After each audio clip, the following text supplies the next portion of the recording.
नमस्कार दोस्तों, मैं नितिन शर्मा यूट्यूब के स्टोरी टर्मिनल चैनल में आज बात करने जा रहा हूँ उस जानकारी की जो हिंदुओं की पुरानी परंपराओं और मान्यताओं से जुड़ी है। और ये परंपरा हमें अपने पूर्वजों के प्रति उनके मान सम्मान और श्रद्धा का भाव सिखाती है।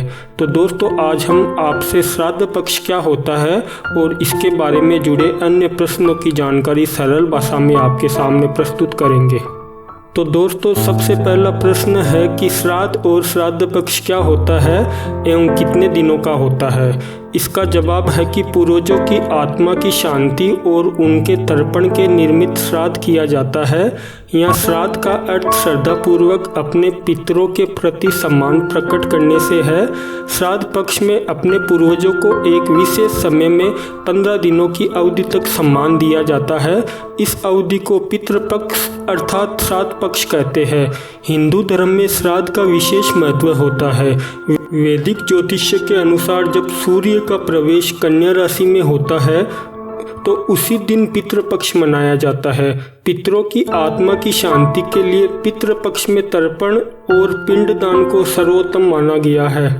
अब हमारे मन में एक प्रश्न ये भी आता है कि श्राद्ध हमें क्यों करना चाहिए। तो आधुनिक युग में श्राद्ध का नाम आते ही अक्सर इसे अंधविश्वास की संज्ञा दे दी जाती है। प्रश्न किया जाता है कि क्या श्राद्ध की अवधि में ब्राह्मणों को खिलाया गया भोजन पितरों को मिल जाता है। मन में ऐसे प्रश्न उठना स्वाभाविक है। एकल परिवारों के इस युग में कई बच्चों को अपने दादा दादी या नाना नानी के नाम तक मालूम नहीं होते हैं। ऐसे में परदादा या परनाना के नाम पूछने का तो कोई मतलब ही नहीं है। अगर आप चाहते हैं कि आने वाली पीढ़ियों तक परिवारों का नाम बना रहे तो श्राद्ध के महत्व को समझना बहुत जरूरी है। सदियों से चली आ रही भारत की इस व्यवहारिक एवं सुंदर परंपरा का निर्वहन अवश्य करें। श्राद्ध कर्म का एक समुचित उद्देश्य है जिसे धार्मिक कृत्य से जोड़ दिया गया है। दरअसल श्राद्ध आने वाली संतति को अपने पूर्वजों से परिचित करवाते हैं। इन 15 दिनों के दौरान उन दिवंगत आत्माओं का स्मरण किया जाता है जिनके कारण पारिवारिक वृक्ष खड़ा है। इस दौरान उनकी कुर्बानियों व योगदान को याद किया जाता है। इस अवधि में अपने बच्चों को परिवार के दिवंगत पूर्वजों के आदर्श व कार्यकलापों के बारे में बताएं ताकि वे कुटुंब की स्वस्थ परंपराओं का निर्वहन कर सके। श्राद्ध कब निकालना चाहिए।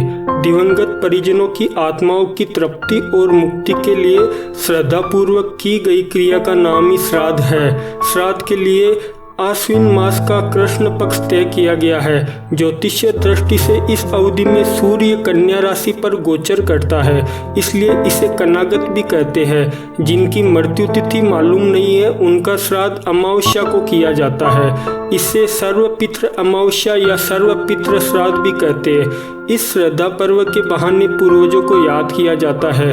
जिनके पास समय अथवा धन का अभाव है वे भी इन दिनों आकाश की ओर मुख करके दोनों हाथों द्वारा आह्वान करके पितृगणों को नमस्कार कर सकते हैं। पितरों से वास्तु से जुड़ी अन्य जानकारियाँ। दिवंगत परिजनों के विषय में वास्तुशास्त्र का अवश्य ध्यान रखना चाहिए। घर में पूर्वजों के चित्र सदा नैऋत्य दिशा, जिसे दक्षिण पश्चिम दिशा भी कहते हैं, उसी में लगाए। ऐसे चित्र देवी देवताओं के चित्रों के साथ न सजाए।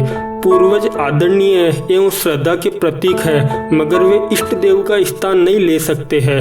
जीवित होते हुए न तो अपनी प्रतिमा बनवाए और न ही अपने चित्रों की पूजा करवाए। अब आपको श्राद्ध से जुड़ी धार्मिक मान्यताएं बताते हैं। हमारे समाज में हर सामाजिक व वैज्ञानिक अनुष्ठान को धर्म से जोड़ दिया गया था ताकि परंपराएं निभाई जाती रहे। श्राद्ध कर्म उसी श्रृंखला का एक भाग है जिसके सामाजिक या पारिवारिक औचित्य को अनदेखा नहीं किया जा सकता है। हिंदू धर्म में मृत्यु के बाद श्राद्ध करना बेहद जरूरी माना जाता है। मान्यतानुसार अगर किसी मनुष्य का विधि पूर्वक श्राद्ध और तर्पण न किया जाए तो उसे इस लोक से मुक्ति नहीं मिलती है। ब्रह्म वेतट पुराण के अनुसार देवताओं को प्रसन्न करने से पहले मनुष्य को अपने पितरों यानी पूर्वजों को प्रसन्न करना चाहिए। हिंदू ज्योतिष के अनुसार भी पितृ दोष को सबसे जटिल कुंडली दोषों में से एक माना जाता है। पितरों की शांति के लिए हर वर्ष भाद्रपद शुक्ल पूर्णिमा से आश्विन कृष्ण अमावस्या तक के काल में पितृपक्ष श्राद्ध मनाए जाते हैं। मान्यता है कि इस दौरान कुछ समय के लिए यमराज पितरों को आजाद कर देते हैं ताकि वे अपने परिजनों से श्राद्ध ग्रहण कर सके। ब्रह्म पुराण के अनुसार जो भी वस्तु उचित काल या स्थान पर पितरों के नाम उचित विधि द्वारा ब्राह्मणों को श्रद्धापूर्वक दी जाए वह श्राद्ध कहलाता है। श्राद्ध के माध्यम से पितरों की तृप्ति के लिए भोजन पहुंचाया जाता है। पिंड रूप में पितरों को दिया गया भोजन श्राद्ध का अहम हिस्सा होता है। दोस्तों, अब आपको श्राद्ध की विधि के बारे में थोड़ा बताते हैं। श्राद्ध में तिल, चावल, जौ आदि को अधिक महत्व दिया जाता है। साथ ही पुराणों में इस बात का भी जिक्र है कि श्राद्ध का अधिकार केवल योग्य ब्राह्मणों को है। श्राद्ध में तिल और कुश का सर्वाधिक महत्व होता है। श्राद्ध में पितरों को अर्पित किए जाने वाले भोज्य पदार्थों को पिंडी रूप में अर्पित करना चाहिए। श्राद्ध का अधिकार पुत्र, भाई, पौत्र, प्रपौत्र समेत महिलाओं को भी होता है। श्राद्ध में कौ का भी विशेष महत्व बताया गया है।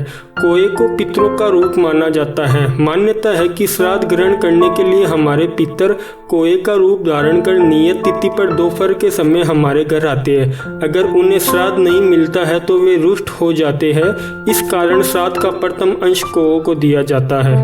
श्राद्ध कौन निकाल सकता है एवं इसमें काम में आने वाली सामग्री क्या क्या होती है?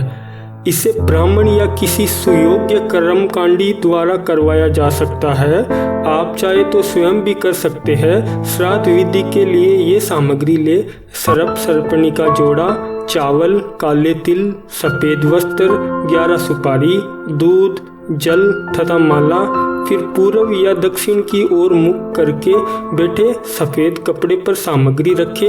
108 बार माला से जाप करे या सुख, शांति, समृद्धि प्रदान करने तथा संकट दूर करने की क्षमा याचना सहित पितरों से प्रार्थना करे। जल में तिल डालकर 7 बार अंजलि दे। शेष सामग्री को पोटली में बांधकर प्रवाहित कर दे। ब्राह्मणों, निर्धनों, गायों, कुत्तों और पक्षियों को श्रद्धापूर्वक हलवा, खीर व भोजन खिलाए। श्राद्ध में 5 मुख्य कर्म अवश्य करने चाहिए। नंबर 1, तर्पण। दूध, तिल, कुशा, पुष्प, सुगंधित जल पितरों को नित्य अर्पित करें। इसके बाद पिंड दान। चावल या जौ के पिंड दान करके जरूरतमंदों को भोजन दे। उसके बाद वस्त्र दान, निर्धनों को वस्त्र दे।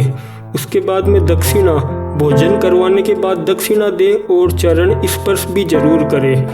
इसके बाद पूर्वजों के नाम पर शिक्षा दान, रक्तदान, भोजन दान, वृक्षारोपण या चिकित्सा संबंधित दान जैसे सामाजिक कर्तव्य अवश्य करने चाहिए। किस तिथि को करे श्राद्ध? जिस तिथि को जिसका निधन हुआ है उसका श्राद्ध उसी दिन किया जाता है। यदि किसी की मृत्यु प्रतिस्पर्धा को हुई है तो उसी तिथि पर श्रद्धा के साथ याद किया जाना चाहिए। मृत्यु की तारीख मालूम न होने की अवस्था के लिए कुछ सरल नियम बनाए गए हैं। पिता का श्राद्ध अष्टमी और माता का नवमी पर किया जाना चाहिए। जिनकी मृत्यु दुर्घटना, आत्मघात के कारण या अचानक हुई हो उनका चतुर्दशी का दिन नियत है। साधु सन्यासियों का श्राद्ध द्वादशी पर किया जाना चाहिए। जिनके बारे में कुछ भी मालूम नहीं है उनका श्राद्ध अंतिम दिन अमावस्या पर किया जाता है। इसे सर्वपितृ श्राद्ध कहते हैं। तो दोस्तों, जल्द मिलते हैं। एक बार फिर से नया दिन होगा, नई जानकारी होगी और साथ में आप और हम होंगे। जानकारी आपको कैसी लगी हमें ज़रूर बताएं। साथ ही साथ जानकारी में कोई त्रुटि या कमी हो तो वो भी ज़रूर बताएं। हम आपके सुझाव पे ज़रूर अमल करेंगे। आप सबका बहुत बहुत धन्यवाद। जय हिंद, जय भारत।